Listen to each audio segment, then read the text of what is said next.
الحمد لله حمدا كثيرا كما أمر، ونشهد أن لا إله إلا الله وحده لا شريك له في الخلق والأمر، إرغاما لمن جحد به وكفر. صلى الله تعالى عليه وعلى آله وأصحابه وبارك وسلم تسليما كثيرا كثيرا. أما بعد، فأعوذ بالله من الشيطان الرجيم. بسم الله الرحمن الرحيم. يا أيها الذين آمنوا ادخلوا في السلم كافة ولا تتبعوا خطوات الشيطان إنه لكم عدو مبين.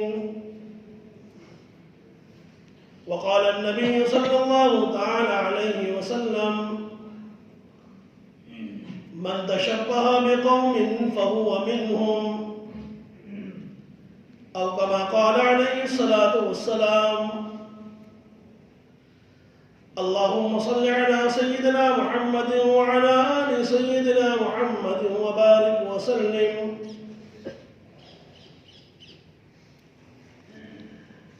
قابل احترام بزرگوں، بھائیوں، دوستوں، عزیزوں،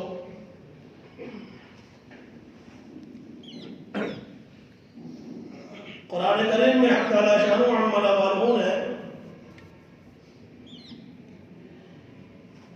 اپنے ایمان والے بندوں کو مخاطب کر کے فرمایا: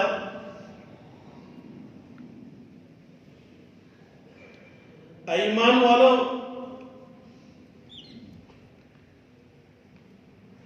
مذہب اسلام میں پورے کے پورے داخل ہو جاؤ.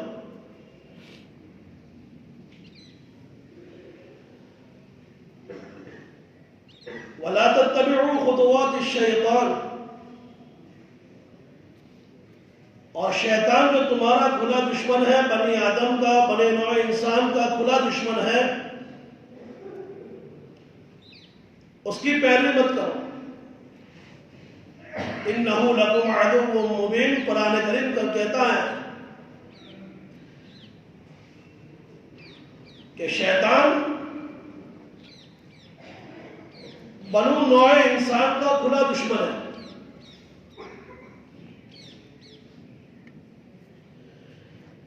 قرآن کریم کے اولین مصداق، اولین مخاطب صحابہ کرام کی جماعت تھی.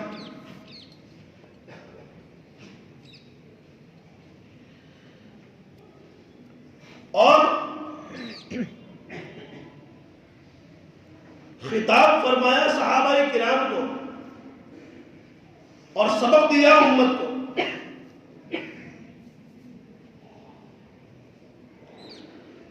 عبداللہ ابن سلام رضی اللہ تعالی عنہ یہودیوں کے بڑے عالم گزرے، تورات کے عالم تھے، اور تورات میں جناب رسول اللہ صلی اللہ علیہ وسلم کی صفات کو دیکھ کر انہوں نے حضور اکرم صلی اللہ علیہ وسلم سے ملاقات کی.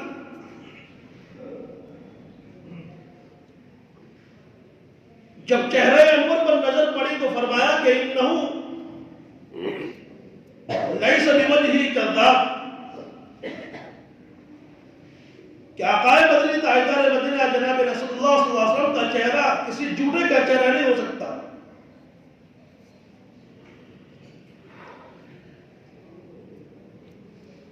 یہودیوں نے بھڑکایا تھا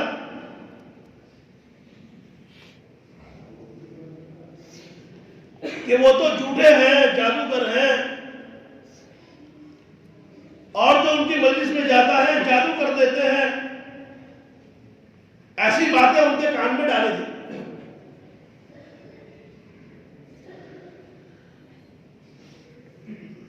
ملاقات ہوئی، اسلام قبول کیا، مسلمان ہوئے، اور پھر مرتبہ اتنا پایا کہ صحابہ کی جماعت میں بعض صحابہ مفتی تھے جن کے فتوے پر پورے صحابہ کی جماعت عمل کرتی تھی. عبداللہ ابن سلام کو ان میں داخل کیا.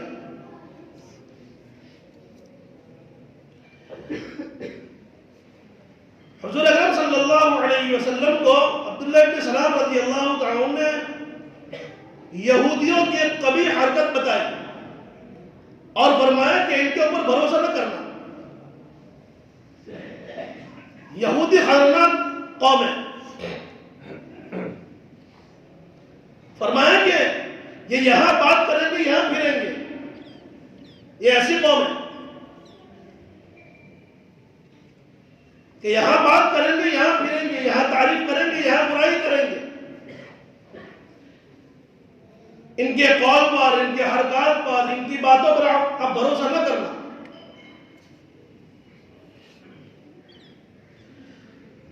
بات چل رہی تھی، اسی اثناء میں کچھ یہودی آتے ہوئے نظر آئے. عبداللہ ابن سلام رضی اللہ تعالیٰ عنہ پردے کے پیچھے چھپ گئے. جب وہ لوگ آ گئے، آپ علیہ السلام نے پوچھا کہ عبداللہ ابن سلام آپ کے اندر کیسا آدمی ہے؟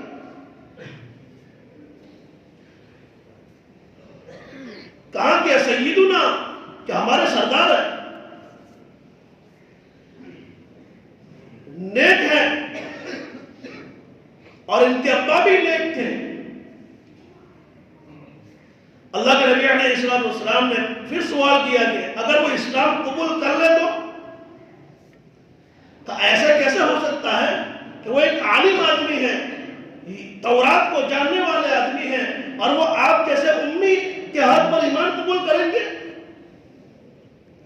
آپ ان پڑھ ہیں، امی ہیں، وہ عالم ہیں. پھر سوال کیا اگر وہ قبول کر لیں اسلام تو آپ کیا کہیں گے؟ یہ بات چل رہی تھی. عبداللہ ابن سلام رضی اللہ تعالیٰ عنہ پردے کے پیچھے سے ان باتوں کو سن رہے تھے. فوراً ظاہر ہوئے اور وہ فرمایا کہ اشہد ان لا الہ الا اللہ واشہد ان محمد عبدہ ورسولہ. اسی وقت انہوں نے اپنی بات بدلی اور کہا کہ یہ تو سب سے قبیح ترین انسان ہے، سب سے بدترین انسان ہے.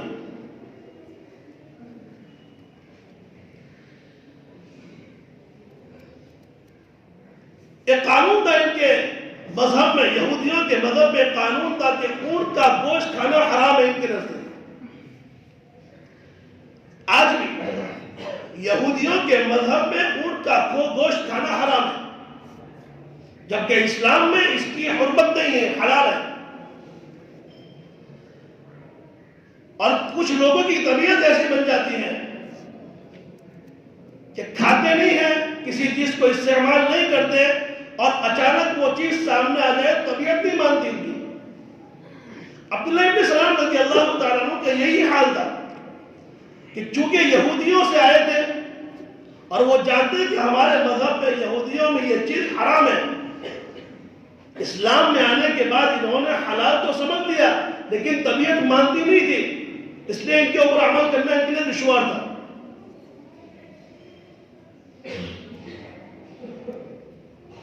حرام تھی، حلال جان لیا لیکن طبیعت مانتی نہیں تھی کہ اس کو کھایا جائے. اب اس میں شک پیدا ہوتا ہے کہ یہودی کیوں سمجھیں گے کہ بھائی یہ تو ہمارے پاس آتے تو ہمارے ہیں اور اسلام میں جاتے تو ان کے ہیں. اللہ رب العزت نے فرمایا یا ایھا الذین آمنوا ادخلوا فی السلم کافہ.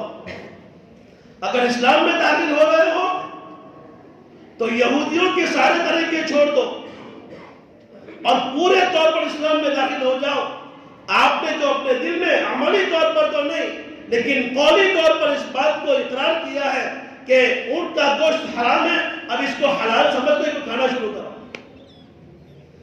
کہیں ایسا نہ ہو کہ تم اس کو نہ کھاؤ اور تمہاری مشابہت یہودیوں کے ساتھ ہو جاوے اور تمہارا حشر بھی یہودیوں کے ساتھ ہو جاوے.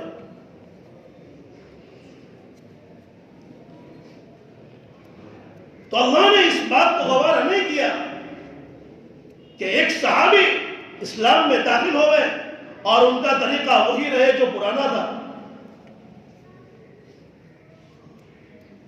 اس پر آیت شریف نازل ہوئی یا ایھا الذین آمنوا ادخلوا فی السلم کافۃ. اے ایمان والو، اسلام کی تعلیمات کو اور اسلام کے احکامات کو پورے طور پر فالو کرو، اس پہ اونچ نیچ نہ کرو،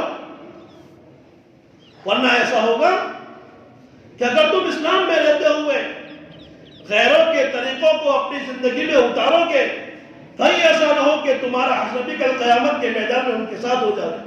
حدیث سے بات میں ہے من تشبہ بقوم فہو منہم، جو دنیا کی زندگی میں رہتے ہوئے غیروں کے طریقوں کو زندگی میں جگہ دے گا، اللہ تعالیٰ کل قیامت کے میدان میں ان کا حشر بھی ان کے ساتھ ہی کیا جائے گا. ایک حدیث میں ہے المرء مع من احب، جو جس سے دوستی کرے گا کل قیامت کے میدان میں انہی کے ساتھ اٹھایا جائے گا. آج ہم اپنی زندگی میں اس بات کو دیکھیں کہ ہمارے طریقے، ہمارا رہن سہن، ہمارے شادی بیاہ اور ہمارے تہوار، کہ ہم لوگ ان کے تہوار میں شامل ہو کر اس بات کا ثبوت دے رہے ہیں کہ ہم مذہب کے اعتبار سے مسلمان تو ہیں، لیکن ہمیں آپ کا طریقہ پسند ہے.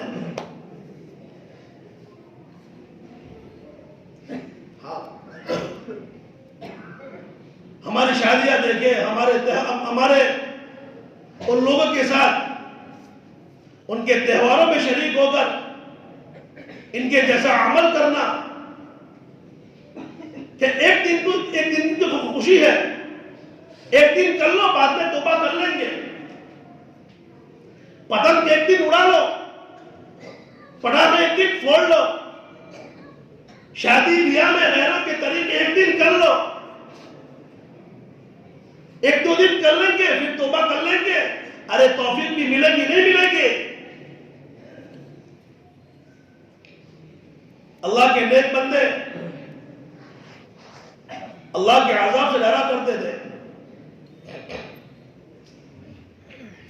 گناہ ہو گیا، اللہ کی نافرمانی ہو گئی، افسوس ہوا میں نے کیا کر دیا. یہ قسم کھا لی جب تک خدا تعالیٰ کی طرف سے میری معافی کا اعلان نہیں ہوگا، میرے منہ میں ایک گھونٹ پانی نہیں جائے گا اور میرے منہ میں ایک دانہ لقمہ نہیں جائے گا. چلے گئے جنگل میں، معافی مانگنا شروع کیا، توبہ کی توفیق مل جائے، اللہ کا احسان سمجھنا چاہیے. جنگل میں چلے گئے، روتے رہے، کئی سال گزر گئے، بستی والوں کو پتا چلا گئے یہ تو بڑے نیک اللہ والے بزرگ تھے، آج ہمارے درمیان نہیں ہے. کہاں چلے گئے؟ بستی میں جا کر تلاش کیا، جنگل میں بیٹھے ہوئے ہیں، رو رہے ہیں، اللہ سے عاجزی کر رہے ہیں، مناجات کر رہے ہیں اور اپنے گناہ کی معافی مانگ رہے ہیں. لینے آئے، چلو ہمارے وہاں شادی کا پروگرام ہے، آپ ہمارے یہاں آ کر کچھ دعا فاتحہ کر دیجئے تاکہ ہمارا جو شادی کا پروگرام ہے وہ صحیح ہو جائے. کہ ساری رسومات ہم نے کر لی، اب جو ہے آپ اس کے اوپر فاتحہ کر دے. اللہ کو سب ناراض کر دیا، اب اللہ کو آپ ہی منائے.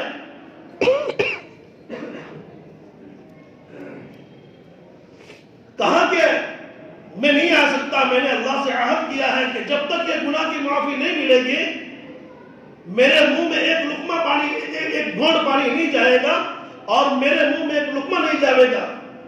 کہا کہ سارا آپ کا بوجھ جو ہے ہم لوگ اٹھا لیتے ہیں، آپ ہمارے یہاں آ جائیں، آپ کے گناہوں کا بوجھ ہم لوگ اٹھا لیتے ہیں، اگر اللہ کا عذاب آ جائے گا ہم سہ لیں گے اس کو، آپ چلے ہمارے ساتھ. فوراً الہام ہوا اللہ کی طرف سے، بستی چھوڑ دو، ہم نے تمہاری معافی کا اعلان کر دیا اور ہم نے آپ کے گناہوں کو معاف کر دیا، اب ہم جو ہے اس بستی کو ہلاک کرنا چاہتے ہیں، اب وہاں سے نکل جاؤ.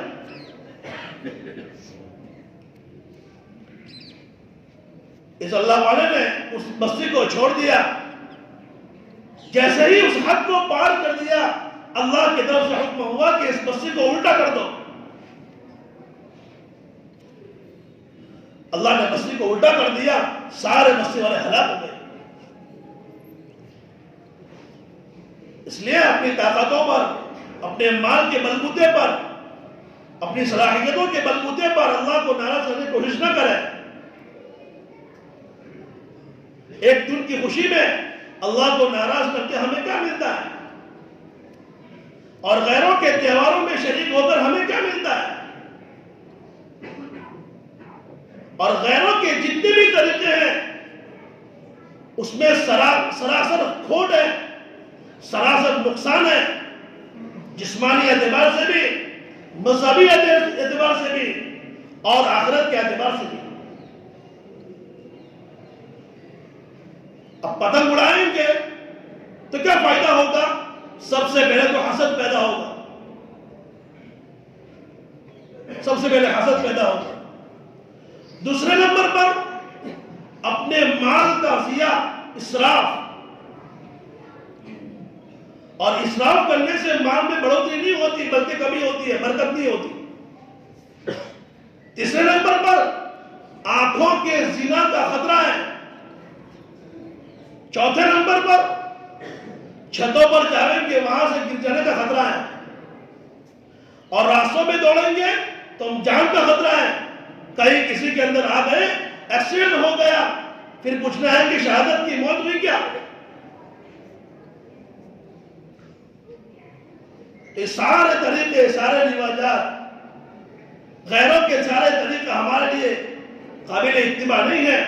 ہمارے لیے تو نمونہ جناب رسول اللہ صلی اللہ علیہ وسلم کی ذات ہے، لَقَدْ كَانَ لَكُمْ فِي رَسُولِ اللَّهِ أُسْوَةٌ حَسَنَةٌ، کہ تمہارے لیے بہترین نمونہ اللہ کے نبی علیہ السلام کی ذات ہے، اور ہمارے طریقوں میں سادگی ہے،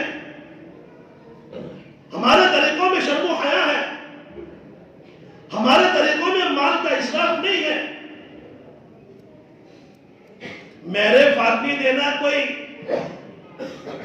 ضروری نہیں ہے۔ اللہ کے نبی علیہ السلام کی خدمت میں ایک عورت آئی اور کہا کہ اللہ کے نبی علیہ السلام مجھ سے شادی کر لیجئے۔ اللہ کے نبی علیہ السلام نے فرمایا کہ مجھے شادی کی ضرورت نہیں ہے۔ قریب میں ہی ایک صحابی بیٹھے تھے، اللہ کے نبی علیہ السلام میری سفارش کر دیے میں شادی کر لوں۔ کہا تیرے پاس کیا ہے؟ کہا میرے پاس کچھ نہیں ہے، جاؤ بازار جاؤ، ایک انگوٹھی خرید لاؤ چاندی کی۔ گئے، واپس آئے، کہا انگوٹھی نہیں ملی، کہا لوہے کی بھی نہیں، کہا لوہے کی بھی نہیں ہے۔ کہا میرے بدن پر جو چادر ہے وہی میری کل کائنات ہے، ایک ہی چادر ہے۔ اللہ کے نبی علیہ السلام نے فرمایا تو حافظ ہے نا؟ کہا میں حافظ ہوں۔ کہا اس کو چند صورتیں یاد کرا دینا، یہ تیری مہر ہے۔ اس سنت میں کوئی عمل کرے، ساری سنتیں ہمیں دکھتی ہیں، اس سنت میں عمل کرے کوئی؟ اس لیے بہت ساری باتیں ہمارے معاشرے میں شروع ہو چکی ہیں۔ اللہ تعالیٰ ان خرافات سے ہماری حفاظت فرمائے۔ ضروری اس بات پر ہے کہ گھر کے جو وڈیل لوگ ہیں، جس کو اللہ نے امیر بنایا ہے گھر کا، یہی اپنے گھروں سے ان خرافات کو دور کرنے کی کوشش کریں، ساری خرافات یہی سے ختم ہو جائے گی۔ اللہ تعالیٰ ہم تمام کو دین کی صحیح سمجھ عطا فرمائے اور دین اسلام پر پورے طور پر داخل ہونے کی توفیق نصیب فرمائے۔ وآخر دعوانا الحمدللہ رب العالمین۔